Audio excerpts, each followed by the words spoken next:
Hello students, some of you ask for how to graph the piecewise function. Well, I have a piecewise function, two parts, two pieces, okay? Those parts represent the values of y, تمام? And those parts represent the x-axis, or the numbers that you take to graph them, تمام?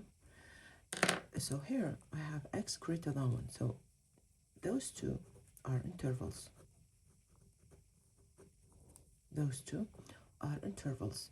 Now, to graph any piecewise function, we have to depend on the interval. Now, I will take the first interval, which is x greater than 1, and the second one, which is x is less than or equal to 1. Now, focus on this thing. Here, you don't have an equal. Here, you have an equal. So that means when you graph 1, depending on this part, you will face an open circle or empty circle. And when you graph the point, when you choose when it x less than or equal to 1, and you get an answer, because you have an equal, you will face a fold circle.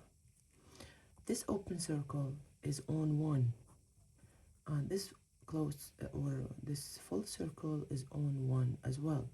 But what is the difference? Now let's see. Here it says x greater than 1, but you're gonna start with 1 and you won't take the answer. That's why you will put an empty circle. Now choose a number greater than 1. Let's choose 2. Another one, 3. Actually, 2 numbers are enough, but because this is the first explanation, I'm gonna take some more points. Now, it says when your x is 1 and you are depending on the first piecewise function, what is the value of its y? This is -2. This -2 related with this. This -2 is related with this. So that means for any value that is greater than 1, you will take -2. Okay, again, 2 is greater than 1, so its value is -2. 3, it is greater than 1, so you will depend on -2 as well. So here I found the values.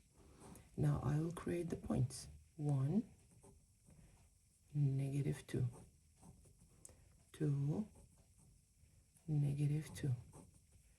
3, -2. Now let's plot these points on the coordinate plane. Okay, this is the y-axis, and this is the x-axis. Now let's say that this is 1, 2, 3, -1, -2, -3.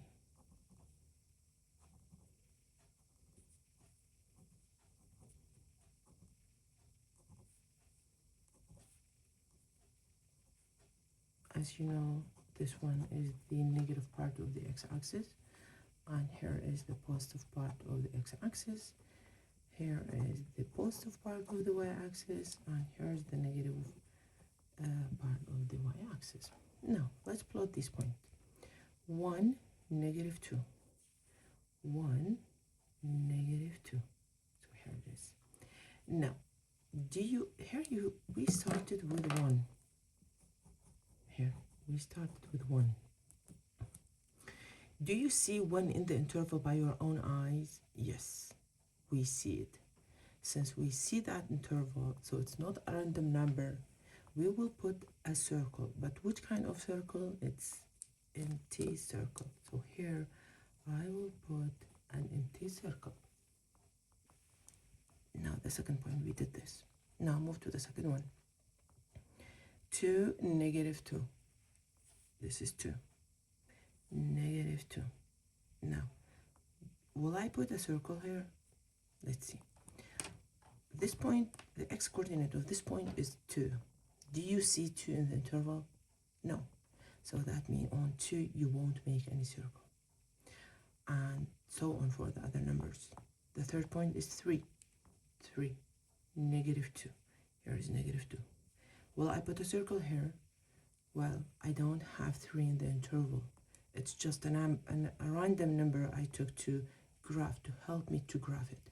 So you don't need to put a circle as well. So now, last step is connecting the circle that you made and the other points that you chose. And it's gonna go.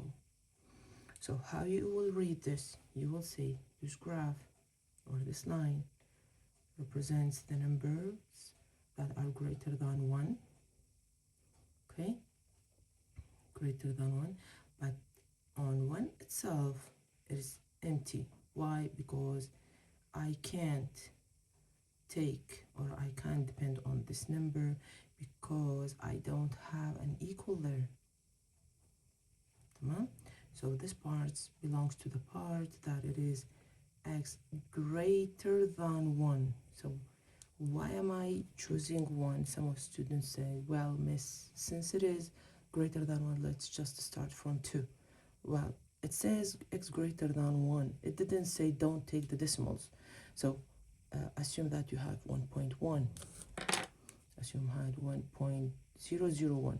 So even those numbers are greater than 1. So that means you will start with 1, but put an empty circle. That means I didn't depend on 1 itself, because 1 itself belongs to the second part, since the second part has the equal. Now let's graph the second part. It says when x is less than 1 or equal, so when x is 1 and less than 1, you will take the value of y, which is 3. Tamam? And now I will take 1, take another number less than 1, let's take 0, another 1, let's take negative 1. I will put them in the graph. X less than or equal to 1. Its value is 3. Now, this is equal, so that means its value is 3. 0. Is it equal? No. Is it less? Yes. So it belongs to the second part, whose value is 3. Negative 1. Is it equal to 1? No. Is it less than 1? Yes. So that means its value is 3. Now, what will be the point? 1, 3. Now, do you see 1 in your interval? Yes. So that means the result that you got, which is 1, 3, will be a filled circle. 0, 3. Its x-axis is 0. Do you see 0 in the intervals? No. So that means on 0, you won't make any circle. Negative 1, 3. Do you see negative 1 in the intervals? No. So that means you won't make any circle on negative 1. So here I will plot these numbers. 1, 1, 3, 3. Will I make a circle? Yes. Will I fill it?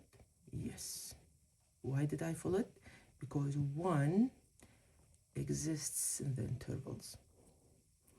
0, 3. This is 0. This is 3. Will I make a circle? No. So just a point. Negative 1. Negative 1, 3. Now I will connect them. Look. So here my graph includes 2 parts. The limit between them, look, there is a line. There is a hidden line, a hidden border on 1. On the right hand side belong the numbers that is greater than 1. On the left hand side we have the numbers that is less than 1. Tamam? the empty circle belongs or happened because I don't have an equal there. The full circle happened because I have an equal there. And this is how to graph a piecewise function when you have just numbers there.